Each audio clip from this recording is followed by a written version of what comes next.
kapudi, update for today. Nandito tayo sa greenery sa Sabang, Baliw, Bulacan. So dito natin i-deliver ang order na lechon. Yan, 46 to 48 kilos. Ang previous niya ay crispy laman loob at saka atsara. So sabi ng guard ay yan, nakapasok na ako dati pa nung may concert sa gawing kanan at team building kasi ano po, tawag dito sa may resort daw. So ayan, dito natin di-deliver. Tayo na nag-deliver at si Mr. mag-iihaw na lang daw ng hito. Ayan, gusto ko rin sana sinasama ko si doktor na makapasok siya eh. Kaya lang po masama ang pakiramdam, masakit ang lalamunan. Ayan, nandito na tayo. Nung may pahapiyaw akong video madilim lang kasi cellphone tsaka mayugyog mga kapudi, pasensya na. Ayan, napakaganda dito. Lagi dito may prenup, yung mga photoshoot sa mga ikakasal or dibu. Ayan, dire-diretso. Baldag tayo. Ang ganda oh. Hindi kaya ako lumibot dito. Kaya nung paglibot ko hindi na ako makababa. Ay, makalabas. Ayun oh, ganda naman. Video tayo. Kuya, sa may ano po, sa may team building, may order po lechon. Dala niyo po yung lechon? Opo. Diretso lang po, tapos kanan. Okay. Salamat po. Pag nakita niyo maraming sakya sa Calaba House. Ay, Barn House. Parang hindi yung kasya e-bike. Kasya ba? Kasya po. Sasakyan nga po, kumasa ka ngayon eh. Kaya sige, tingnan natin kung makakaaldag ba. Teka lang po. Ayan, kala ko hindi kayang dumaan. Kasi may dumadaan dito parang tren-trenan, yung train na maliit. Para makalibot dito. Ayan oh, ang ganda oh. Oh, ayan. Papyaw ko lang kayo mga kapudi. Sayang, hindi na kasama si Desiree. Sana nakarating. Ayan, at nagpapyaw na rin ako ng video. Sayang po kasi. Meron dito resort, tapos parang merong mga, ayan o, yung mga bahay-bahay nila. Pwede nyo, ano yun yan, i-rent. Ano siya, para siyang, ano ba tawag doon? Transient house ba? Parang ganun. So kanan daw tayo, aaldag na naman tayo mga kabudi. Kinakabahan kasi ako sa gulong ng e-bike. Pagka gulong ng e-bike kasi ay pag umangat ang isa hindi na makakadaan. Kawawa naman tayo, wala tayong tagabuhat. Ayan, saan kaya tayo dito? Pero may mga tagabuhat na masagot tayo. So papatayin ko muna po yung camera mga kabudi. Tingnan natin yung laman loob at saka sarsa. So ito na rin lechon. Ayan o, ganda dito. Hanggat wala pa yung kumukuha. Ang tawag dyan ay lighthouse. Ayan, ang ganda. Ayan sila kuya. Kapag inaantay natin waiter, ito pakita ko sa inyo. Oh, ayan.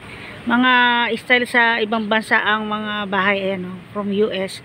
Pero yan, pina-arkila yan. So, halimbawa, gusto nyo ng tahimik na lugar for 1 week. Yan, pwedeng arkilahin yan. Iba-iba. Parang example lang naman po kasi ano, yung hindi ko exact masabi yung ano, halimbawa gusto mo sa Singapore, parang ganun, meron silang team na bahay na pang Singapore, parang ganun, or Netherlands, parang ganun, pero hindi yun yung exact na lugar. So ayan, sana doon oh, yan oh, ito yung lighthouse nila, may swimming pool din doon. Yan, meron din sila dito ano, para sa ilog eh. Yan, wala pa yung mga ano. Lakad muna ako dito hanggat wala. Medyo mabahaba yung ating video. Dati na concert si Vice Ganda. Hindi ko matandaan sa lugar. Ito parang dito. Maluwang yun eh. Ayan o. Yan. At may buwan mga kapudi. Hindi ko lang alam kung pag may ilaw ay maliwanag ba. Ayan. Yan. Buti na lang umabot tayo. Kasi 6 o'clock ang call time. Pero dumating tayo dito ay 5:30. So mga 4:40 umalis na ako kasi napaka-traffic po. Sobra sa flyover. Dahil ginagawa yung magkabilang side ng flyover. Tapos binawal lang nga po yung mga e-bike at tricycle sa National Highway. Yung po yung papuntang pa San Rafael at papuntang pa Pulilan. So ayan, antay lang natin yung bubuhat na gwardiya. Ay, ano po, yung ang tawag dito, waiter.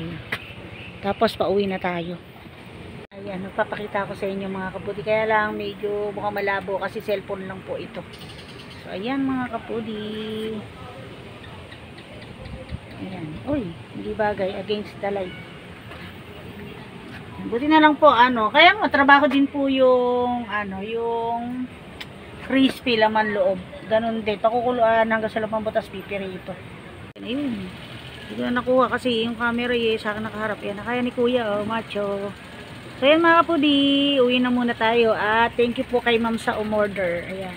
Thank you very much. At ayan, thank you kay Edison Santos sa recommendation. At pag sasarapan po sila ay ulit daw po sila uling umorder. Ayan, pauwi na tayo mga kapudi. May break tayo. Ang luwang-luwang. Ano po ang request nila eh? Laman loob na crispy?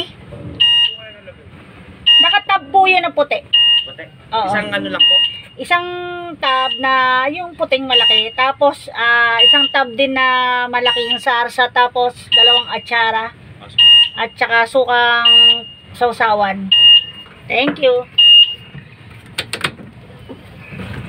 Siguro walang daan dito pag dumiretso ko. Kaya kung saan tayo dumaan, doon din tayo. Ayan, pasensya kayo mga kabuti, madilim. Pero kung GoPro gamit natin ay mas madilim. Paliliwanagin na lang natin sa sa edit ng video. Ayan. Kalimutan ko pa magdala ng GoPro. Okay, tawid tayo ulit dito. Oh. Masyado rin palang liblib dito, oh. Yan. Pero parang nakaka-relax ito, oh. Yan. Yan sinasabi ko marami. Pwede nyo siyang markila. Yan. May page naman po ang greenery. Ayan. May casino yan. May casino dito. Hindi ko lang alam kung saan kasi mapakatagal ko na rin po muling nakapasok dito. Hindi ko pa anak si Doktora. Hindi pa kami nag-Taiwan ni Mister. Si Mark Dennis pa lang yung anak ko. Maliit pa lang siya. Ayan. Payat pa tayo. Ayan, makakaraan kaya tayo dito. Yan, ang ganda. Wow, lalo na ngayon, kitang-kita. Oh, madilim. Ayan. Video-video tayo. Dadatingan na siguro yung ibang mga guests. At saka mukhang hindi lang naman yun ang event ngayon. Ayan, una kasi yun. Oh, ayan, oh. Ganda. So, ayan, uwi na tayo. Uwi na.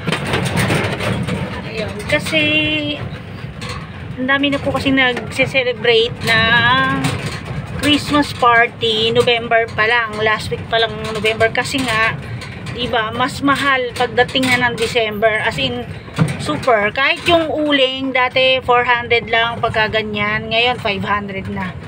Lalo na ngayon, yung mga gulay na Tagalog, ang mahal. Talagang biglang taas lahat. Kahit yung mga baboy. Ngayon, tumaas yung baboy. Lalo na pagdating na ng mga kalagitnaan ng December. Ayun, mas tataas pa. Yan, nung nakaraang taon, hindi ako aware sa mga ganyan. Na-stress ako ng bongga kasi pag may umorder sa akin, nasisyak ako kasi ang mahal pala ng baboy kako. Pero ngayon, kumbaga nga, natututunan ko na. Sabi nga ni ka-farmer dati sa akin ay, Ate Mister, ay pag-aralan nyo. Yun ang na-advise niya talaga. At ayun, tama naman na hindi naman agad matututo agad ng pag-ganon-ganon. So, marami pa rin tayong natututunan. So, ngayon ni-level up na naman natin yung flavor ng ating lechon. So, sa darating na mga araw, kung maiba-vlog ko ay, hindi ko alam kung ma-share ko, pero nilagyan ko siya ng iba sa loob na palaman. So, ayan, pauwi na tayo mga kapudi. Idadaan tayo dito sa garden. Kuya, uwi na po. Thank you. Salamat po.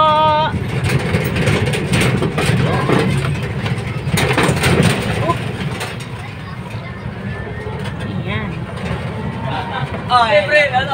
Parang sarap naman tumira dito dahil paloob. Kasi ano siya, para siyang liblib na lugar. Liblib pala talaga. Ayan. Ginabi na rin tayo. Ay, nakalimutan ko sabihin sa guard. Ay, sa natanggalin yung takip ng lechon, baka kumunat.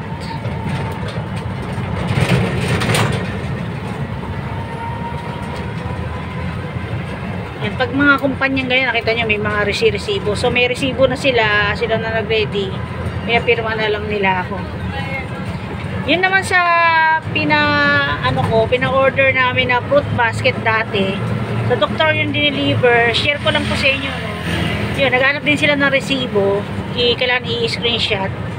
So, pwede naman yung resibo lang na yung nabibili sa palengke na may tatak na.